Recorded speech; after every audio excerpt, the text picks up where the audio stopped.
Welcome back to the deep dive. Today, we are cracking open a file that, if I didn't know better, I would swear was a rejected manuscript for a spy thriller. Right. It feels too perfect, too constructed, but I assure you, every single bit of this is pulled straight from the historical record. We are looking at a man who was, quite literally, a paradox in a pinstripe suit. It really is one of the ultimate paradoxes of the 20th century. We are looking at a man who projected this incredibly curated image of the consummate gentleman. Apologies. You have the pipe smoke swirling around him, the Princeton education, the tweed jackets, the very calm, lawyerly demeanor. He had a pedigree that just screams establishment. Exactly. You look at this photo and you think, okay, this guy probably spends his weekends debating tax law or playing bridge. But this same gentleman, this tweed-wearing lawyer, was the architect of some of the most chaotic, controversial, and shadowy operations in American history. And we're not exaggerating here. No. We are talking about overthrowing governments, secret mind control programs, failed invasions, and spy networks that spanned the entire globe. We are talking about Allen Welsh Dulles. The first civilian director of Central Intelligence, or DCI, the longest-serving head of the CIA. And you could argue the man who defined what American intelligence looks like in the modern era. We have a massive stack of source material to get through today. We've got biographical records, these incredibly dense official histories of the OSS and the CIA, and government reports regarding his tenure. A lot to unpack. A ton. Yeah. Our mission today is pretty clear. We want to understand how this one man shaped the machinery of secrets. We want to trace that transition from the cowboy spy games of World War II to the cold, hard, covert actions of the Cold War. And to do that, we have to look at the specific operations that defined his legacy. We're going to touch on the coups in Iran and Guatemala, the disaster at the Bay of Pigs, and his incredibly complex and frankly surprising role in the aftermath of the JFK assassination. It is a wild ride. So let's unpack this. Where do we even start with a guy like Allen Dulles? I feel like you have to look at where he came from to understand where he ended up. You absolutely do. You don't just wake up one day and decide to run the CIA. You really can't understand Allen Dulles without understanding the Dulles dynasty. He wasn't just born into a regular family. He was born into the machinery of statecraft. Born in Watertown, New York in 1893. But if you look at the family tree, it reads like a who's who of the State Department. It really does. I was looking at the lineage in the notes here.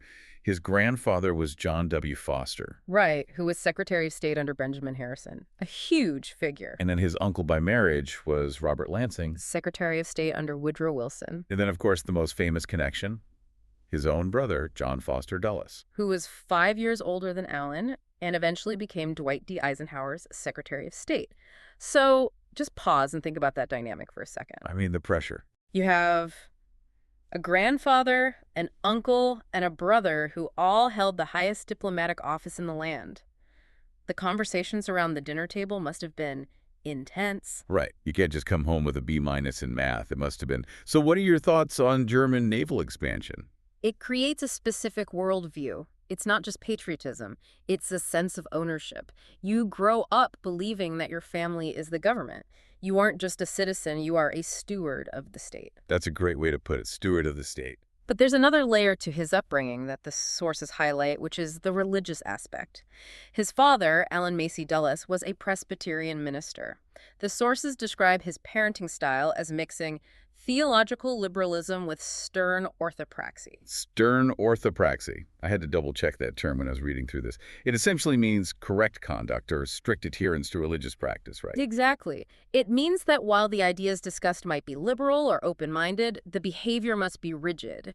He grew up in a parsonage, church daily, strict moral codes. So it's okay to debate the nature of God, but you better be home for dinner at 6 sharp. Precisely. And here is a fascinating detail.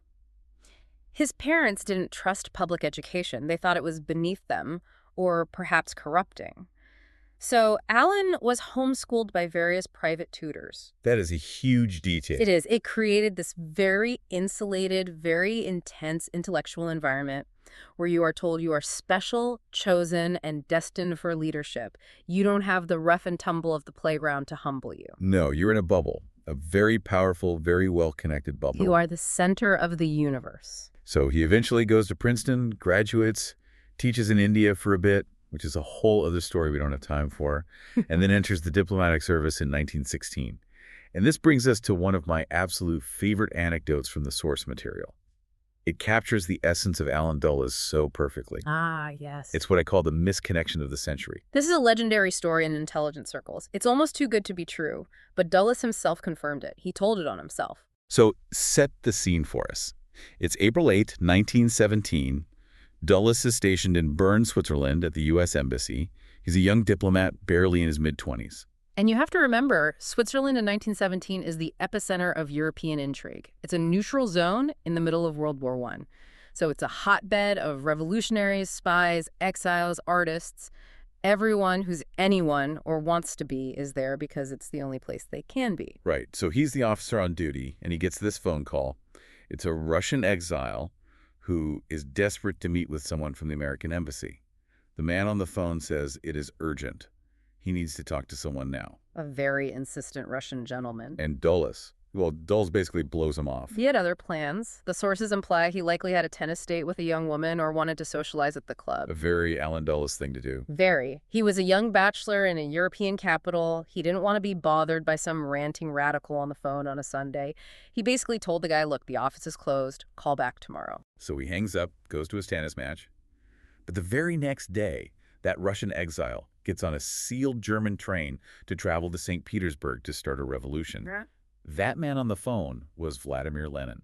Just let that sink in. It's unbelievable. The day before Lenin leaves to ignite the Russian Revolution, an event that would define the next 70 years of geopolitics and create the very enemy, Dulles would spend his life fighting alone.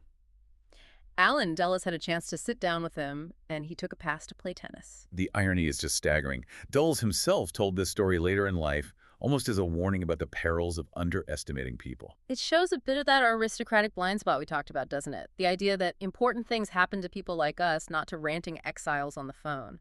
It was a lesson he claimed he learned, but as we'll see, that arrogance didn't exactly disappear. Well, his early career wasn't all missed phone calls. He actually did some serious work. In 1921, he's in Istanbul, and he gets involved in exposing the protocols of the Elders of Zion. This is a significant moment that shows his capacity for real analysis. The Protocols was this virulently anti-Semitic text purporting to be a Jewish plan for global domination. It was fueling hatred across Europe and even in the U.S. Henry Ford was printing it, wasn't he? He was. It was a huge deal. And Dulles, as a young diplomat, dug into it and helped expose it as a complete forgery, a Russian fabrication. He even tried to get the State Department to publicly denounce it. So on one hand, you have this moral clarity. He sees a dangerous lie and he wants to expose it. But then we get into the 1930s and things get a little murkier. A lot murkier. He leaves the diplomatic service and joins the law firm Sullivan and Cromwell, where his brother is a partner.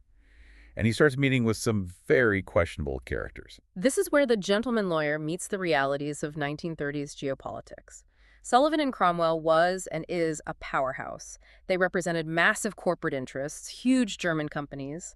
Dulles served as a legal advisor to delegations at the League of Nations. He's moving in very high circles. The highest. He's rubbing shoulders with Mussolini, with Soviet Foreign Minister Litvinov. And inevitably, he crosses paths with the Nazi leadership. The sources say he met Hitler in 1933. It's astonishing to think about. He was in the room with him. He was. He met Hitler in Berlin on State Department duty right as the Nazis were consolidating power. And what's chilling is his reaction at the time. He wrote a letter to his brother Foster, reassuring him that conditions under Hitler's regime were not quite as bad as alarmists were saying. Yikes. Not quite as bad. That is a heavy statement in hindsight. It gets worse. He also met Joseph Goebbels, the Nazi propaganda minister, and Dulles reported being impressed by Goebbels' sincerity and frankness. Sincerity and frankness. From the master of lies, that's a massive misread. How does a guy who exposed the protocols as I am fall for Goebbels? I think it's that club mentality again. Goebbels was educated, he spoke well, he wore a suit. Dulles likely projected his own class expectations onto him. He thought, well, he's a civilized man, surely he can be reasoned with. It's a very dangerous assumption. It's a reminder that even highly educated, sophisticated observers could be charmed or deceived by the facade of that regime early on. However, to give Dulles credit where it's due, he didn't stay in that mindset. Right. The pivot happens around 1935. Something changes for him. Yes. He returns from a business trip to Germany, and by this point, the reality of the Nazi treatment of Jews has become undeniable to him. The brutality is out in the open. He comes back to Sullivan and Cromwell. Remember, this is a firm making a lot of money off German business ties, and he leads a movement inside the firm to close their Berlin office. His brother, John Foster, wasn't happy about that. Not at all. His brother objected. Foster was very much business is business. He thought they could ride it out, that it was a temporary political situation, but Allen pushed it through. He forced the issue. The firm ceased business in Nazi Germany. So he put his morals ahead of the bottom line. He did. He even helped some German Jews, like the banker Paul Kemper, escape to the United States. So he went from impressed by Goebbels to actively closing down business ties and helping refugees within a couple of years. It shows that he was capable of changing his mind when the evidence changed. He wasn't an ideologue in the sense that he ignored reality. No, he was a pragmatist. A ruthless one, but a pragmatist. And that pragmatism brings us to the main event, World War II. This is where Allen Dulles really becomes Allen Dulles. The transformation from lawyer to spymaster. In 1941, William J. Donovan, Wild Bill Donovan, is tasked by FDR to set up the Office of Strategic Services, the OSS. This is the precursor to the CIA. America's first real intelligence agency. And Donovan needs people who are smart, connected, and willing to operate in the gray areas. He recruits Dulles in October 1941. And where do they send him? Back to the scene of the crime, back to Scotland. November 1942, he slips into Bern just before the borders close completely as the Nazis occupy Vichy, France. He rents an apartment at Herrengasse 23. And for the rest of the war, this apartment is the nerve center of American intelligence in the heart of Europe. I love the visual of this. He's living in this apartment, completely surrounded by Axis territory, running a spy ring. It's straight out of a noir film. And he's not exactly hiding. He's hosting dinner parties. He's using his social status as cover. He was building what he called a spiderweb of contacts. He was meeting with German émigrés, resistance figures, disaffected anti-Nazi officers. He had a German assistant, right? Gero von something? Gero von Schulze-Gavernitz. He was instrumental. But his biggest coup, the source that really made his reputation, was a man named Fritz Kolbe. The source is, quote, Dulles calling Kolbe the best spy of the war. That's high praise. Who was he? Kolbe was a mid-level German diplomat who absolutely hated the Nazis. He was a patriot, but he saw Hitler as the destruction of Germany. He traveled between Berlin and Bern carrying diplomatic pouches. Oh, he had access. The best access. He would literally strap secret documents to his legs under his trousers, walk into Dulles' apartment, and unload active German cables. He supplied Dulles with plans for the Messerschmitt Me-262 jet fighter. The jet fighter, that's game-changing intel. Absolutely. If the Germans had gotten that jet into the air sooner, in larger numbers, it would have devastated Allied bombers. Dulles getting those plans helped the Allies bomb the production facilities. Kolbe also gave up the identities of numerous German spies abroad. He was a gold mine. And it wasn't just him. Dulles also had connections to the Austrian resistance, specifically the Meyer Group. Yes, another critical network. This group provided intelligence on V-1 and V-2 rockets, the secret weapons program. They reported on tank and aircraft factories. This info directly fed into Allied bombing campaigns like Operation Crossbow and Operation Hydra, which were designed to take out those facilities. So he is having a tangible impact on the battlefield. The intel he's gathering is saving lives and shortening the war. The sources also mentioned that this group reported to Dulles about the mass murder in Auschwitz. Yes, as early as that, credible reports were coming in through these networks. It shows just how deep his reach was. He knew what was happening in the camps long before it was public knowledge. But, being Allen Dulles, his style of spycraft wasn't appreciated by everyone.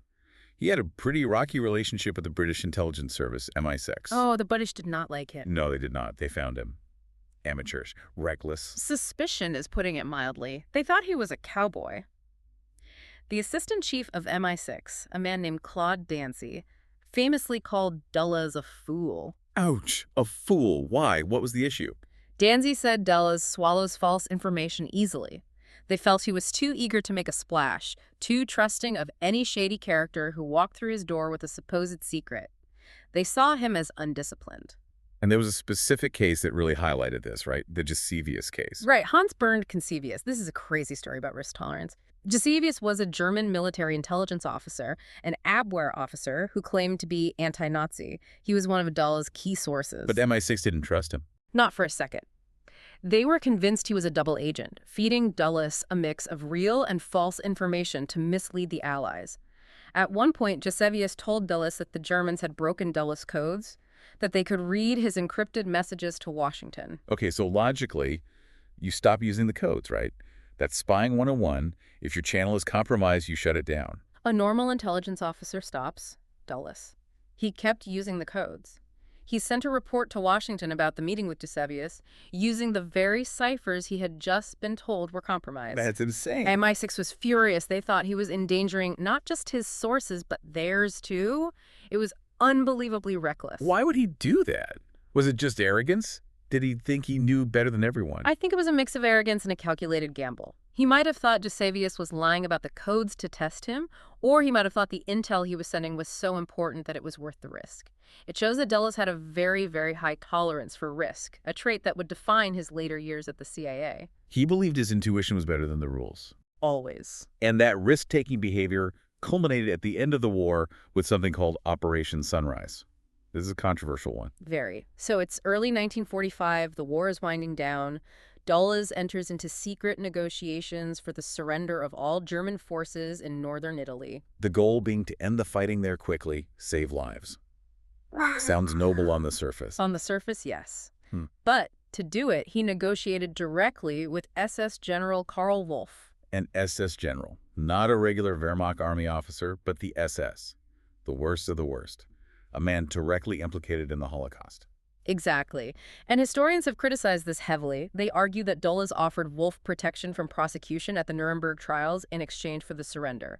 Basically, he cut a deal with a major war criminal to get a strategic win. And on top of that, these secret talks created a huge diplomatic rift with the Soviet Union, right? A massive one.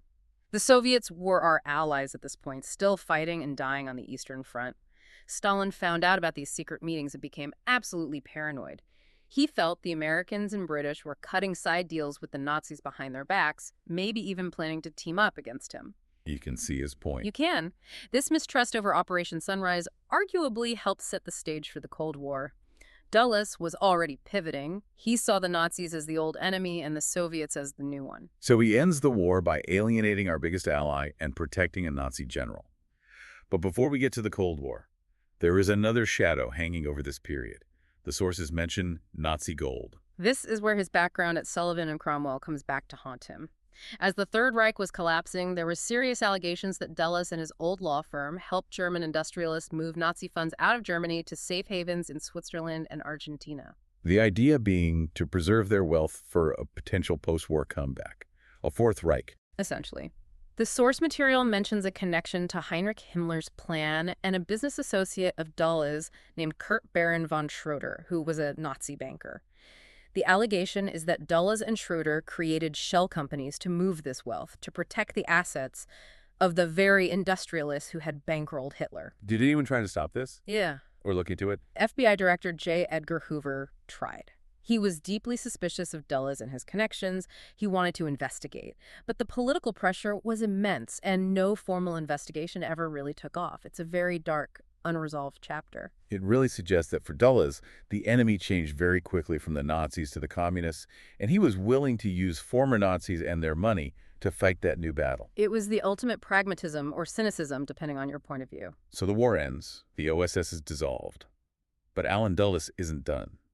The Cold War is heating up, and the U.S. needs a new kind of intelligence agency. And Dulles is right there to shape it. In 1949, he co-authors the Dulles-Jackson Career Report. It was a scathing critique of the early CIA, which had been established in 1947. He basically argued that the agency was too bureaucratic, too timid, and needed to be more aggressive, more capable of covert action. So he writes the playbook for a more muscular CIA, and then he gets hired to run the place. Precisely. In 1951, President Truman appoints him Deputy Director for Plans. That's the covert ops arm of the CIA. Then in 1953, the new president, Eisenhower, appoints him as the Director of Central Intelligence. He is the first civilian to hold the job. And this is the beginning of the golden age of the CIA, if you want to call it that. Or maybe the unleashed age. It was the era of the New Look national security policy. Eisenhower was a general, but he wanted to avoid expensive conventional wars like Korea. He didn't want thousands of troops on the ground dying in foreign mud. He went a different way. He wanted to use covert action and technology to contain the Soviets. It was cheaper and it was quieter. Dulles was the perfect man to execute that vision. Speaking of technology, we have to talk about the U-2 spy plane. This was Dulles's baby, in a way. It absolutely was. The Air Force had rejected the design. It was this strange-looking thing. Lockheed called it the CL-282. It looked like a glider married to a jet engine. The pilots called it the Angel. The Air Force didn't want it. Why not? It wasn't a bomber and it wasn't a fighter. It had no weapons. They didn't know what to do with it. But Edwin Land, the genius inventor behind the Polaroid camera, saw its potential for high-altitude photography and showed it to Dulles. And Dulles immediately got it. He wasn't a tech guy, but he understood the value of seeing over the fence. He saw a way to see behind the Iron Curtain without risking a bomber crew. He championed the program, funded it through the CIA's black budget. The U-2 started flying in 1957, giving the U.S. unprecedented overhead photos of Soviet missile sites, airfields, everything. It was a massive intelligence win. For a while. For a while, until Francis Gary Powers got shot down in 1960. Which happened on Dulles' watch. A huge international incident. A major embarrassment because the U.S. initially lied and said it was a weather plane, and then Khrushchev produced the pilot and the wreckage. But it shows Dulles' willingness to embrace new methods. He wasn't stuck in the past. He was looking for the next edge. He was also fighting battles on the home front. We think of the CIA as all-powerful. But in the 50s, they had a formidable enemy in Washington, Senator Joseph McCarthy. McCarthy was on his communist witch hunt, and eventually, his gaze fell upon the CIA. He wanted to investigate the agency for communist subversion. And Allen Dulles was not having that. He viewed the CIA as his personal fiefdom. Not at all. Dulles knew that if McCarthy started subpoenaing CIA officers, forcing them to testify in public, the whole structure of secrecy would collapse. You can't have spies testifying on C-SPAN. So what did he do? So he went on the offensive. And this is really incredible. The sources reveal that Dulles ordered the CIA to break into McCarthy's Senate office. Wait, hold on. I want to make sure the listener caught that. The director of the CIA ordered a break-in at a U.S. senator's office. They did. Domestic espionage. They planted disinformation to discredit him. They fed his staff fake intelligence about communists in the agency so that when he went public with it, he would look like a fool. It was a domestic covert operation to protect the agency from a domestic political threat. That's shocking. It really shows how Dulles viewed the agency as something above the normal rules of democracy, something that had to be protected at all costs. He saw it as the Praetorian Guard of the Republic, and that philosophy extended to his operations abroad. This brings us to the era of coups. This is where the gentleman spy becomes the regime changer. Let's start with the big one, Iran, 1953. Okay. Operation Ajax. This is the template for everything that follows, isn't it? It is. So Iran had a democratically elected prime minister, Mohammad Mossadegh. He was a popular nationalist. He made the decision to nationalize the Anglo-Iranian oil company, which is now BP. Which the British were not happy about. They were furious. They lost their most valuable overseas asset. So they came to the Americans, to the Dulles brothers, Allen at CIA, Foster at State, saying Mossadegh was unstable, a threat, that he was leaning toward the Soviets. Was he actually a communist? Or leaning that way? Most historians say no. He was a secular nationalist. But in the binary black and white world of the Cold War, if you weren't with us, you were against us. So the CIA decides he has to go. And the man on the ground running this is Kermit Roosevelt, right? Teddy Roosevelt's grandson. That's right. And the coup they designed wasn't a military invasion. It was psychological warfare. Explain that. What did they actually do? They used a tiny budget, less than $1 million. They bribed newspapers to print fake stories and cartoons depicting Mossadegh as a Jewish stooge or a communist agent. They hired mobs to riot in the streets of Tehran, some posing as communists to create fear, others as pro-Shah royalists to create chaos. So they created the illusion of a popular uprising. They manufactured a crisis. They created chaos in the streets to make it look like the country was falling apart, so the military had to step in to restore order. It was political theater designed to change reality. And there is this incredible coincidence mentioned in the source material regarding this coup. Yes. So in August 1953, the coup initially hits a snag. It looks like it's failing. The Shah of Iran gets scared and flees the country. He flies to Rome. And who happens to be checking into the Hotel Excelsior in Rome at that exact moment? Allen Dulles? Allen Dulles himself. He was officially on vacation. He bumps into the fleeing, despondent Shah in the lobby. It's described as pure happenstance. Come on. I mean, conspiracy theorists and even serious historians have raised eyebrows at this. The idea that the head of the CIA just happened to be at the same hotel as the leader of the country he was currently overthrowing, it stretches credulity. He was there to stiffen the Shah's spine, wasn't he? That's the theory. To tell him to hang on, that the plan was still in motion. And sure enough, a few days later, Roosevelt's operation succeeds. The Shah flies back, Mossadegh is arrested, and American and British oil interests are secured. And Dulles is hailed as a hero in Washington. He did it cheap, fast, and without a major war. It was seen as a masterpiece of covert action. So, having tasted success in Iran, Dulles looks at Guatemala the very next year, 1954. Operation PB success. Same script, different location. The target was President Jacobo Arbenz Guzman. He was another democratically elected nationalist. He was undertaking land reforms, taking unused agricultural land and giving it to landless peasants. The problem was, a lot of that unused land belonged to the United Fruit Company, The largest landowner in Guatemala. Now, we need to clarify the connection here. Dulles had a history with United Fruit, right? a deep one. It's a tangled web. Some critics have claimed Dulles was on the board of directors of United Fruit. Careful historical examination suggests he wasn't technically on the board himself, but his law firm, Sullivan and Cromwell, had represented United Fruit for decades. His brother, Secretary of State John Foster Dulles, had also been their lawyer. So even if he wasn't sitting in the board meetings, the conflict of interest is just. It's palpable.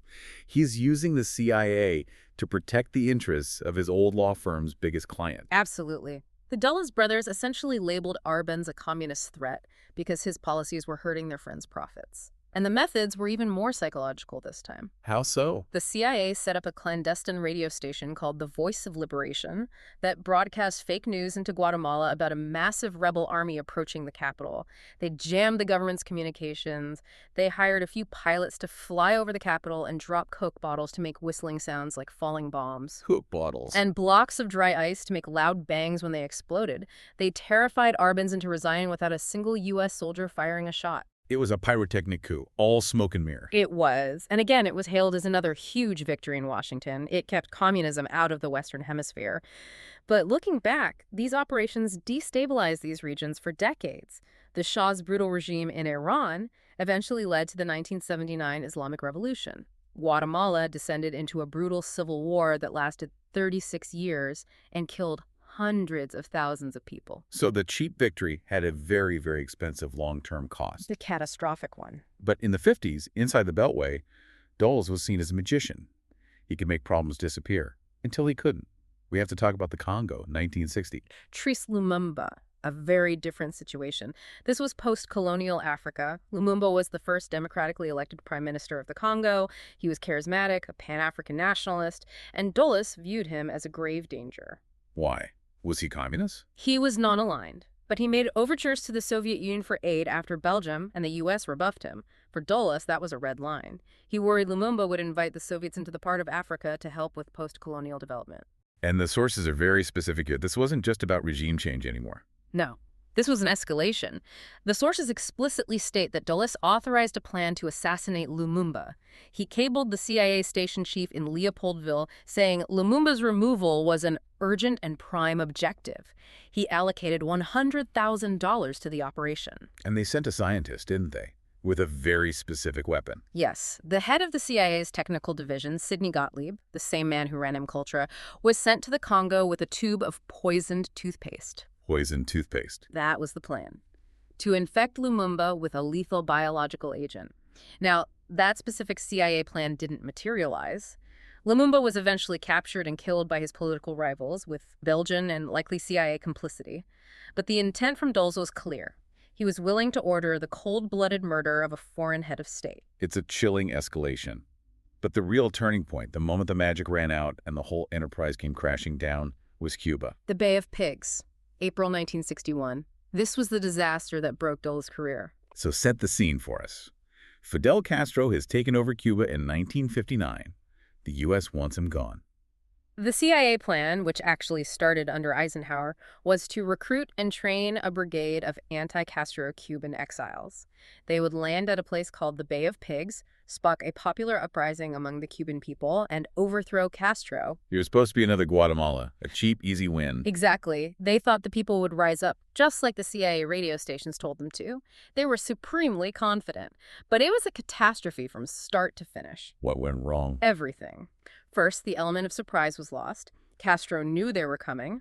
Second, the popular uprising never happened. The Cuban people didn't join the invaders. They rallied around Castro.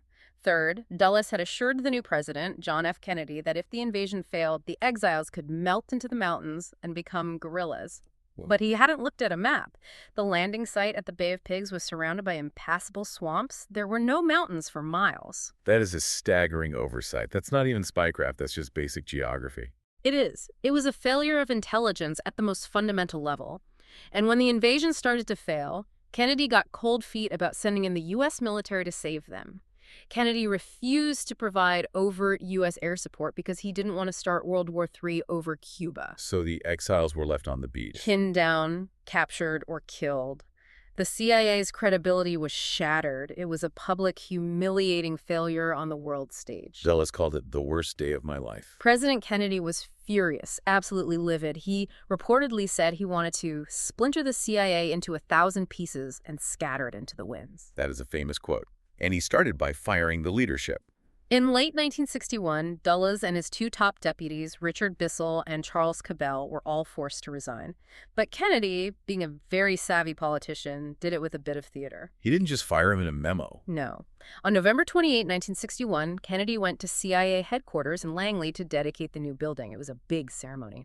And in front of the press and the entire staff, he publicly presented Allen Dulles with the National Security Medal. It was a face-saving measure, a very public, thank you for your service, now please go away. But the relationship was broken. Dulles wasn't gracious about it in private. Completely broken. Dulles was bitter. He felt betrayed.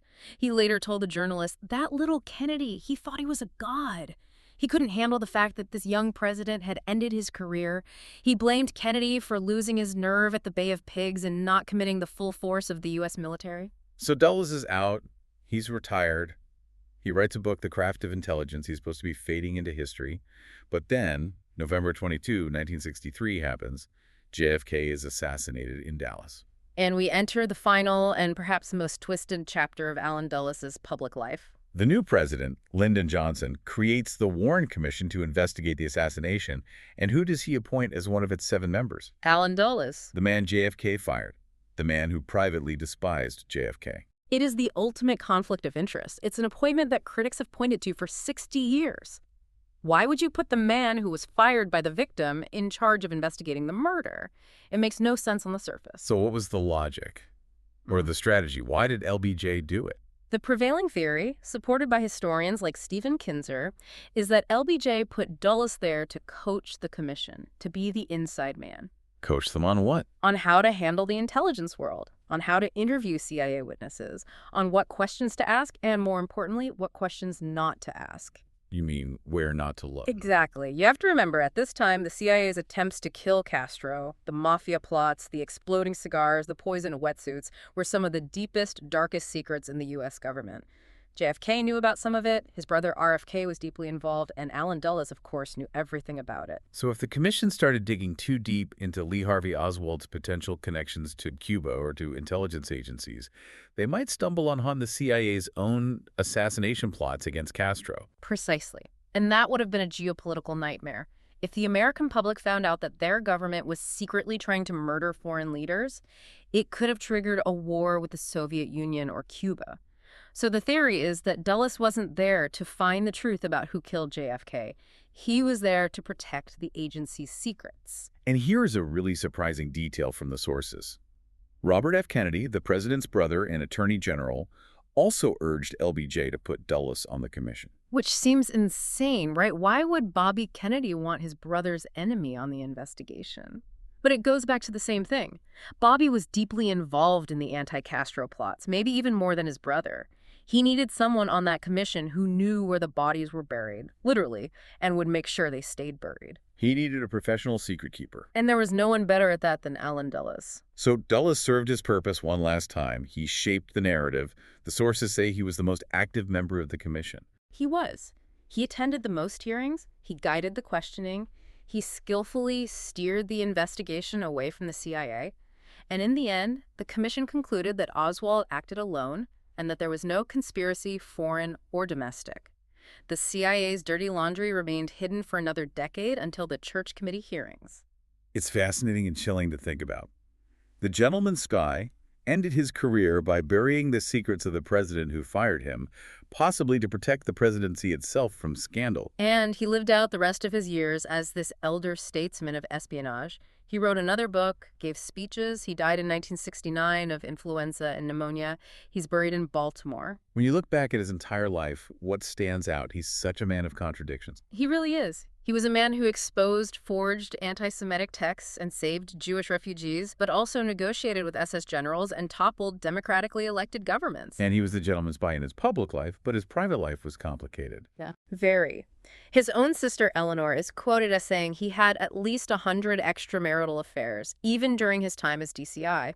He was a man of immense appetite for power, for secrets, for life. He compartmentalized everything. He could be the pious Presbyterian on Sunday and the ruthless spymaster on Monday. And he was an interventionist to his core. He believed that America could not sit on the sidelines. He wrote a book on it early in his career, literally. It was called Can We Be Neutral? His answer was always a resounding no. He believed the U.S. had to be in the arena, fighting, even if that meant getting its hands very, very dirty. He truly believed he was the good guy fighting the forces of darkness, first Nazism, then communism. The ends always justified the means. It leaves us with a final provocative thought, doesn't it? When we look at the official history of the Kennedy assassination, or the Cold War in general, how much of it is the unvarnished truth, and how much of it is the version that Allen Dulles wanted us to see? That is the essential question. Did his presence on the Warren Commission fundamentally shape the historical narrative of the most traumatic event in modern American history, all to protect the agency's secrets rather than reveal the full truth? It's a question that still haunts the corridors of Langley. We may be living in the world Allen Dulles built, whether we realize it or not. It certainly feels that way. Allen Dulles, the man who missed a call from Lenin, but never missed a chance to change the world, for better or for worse. A true and truly complicated architect of the American century.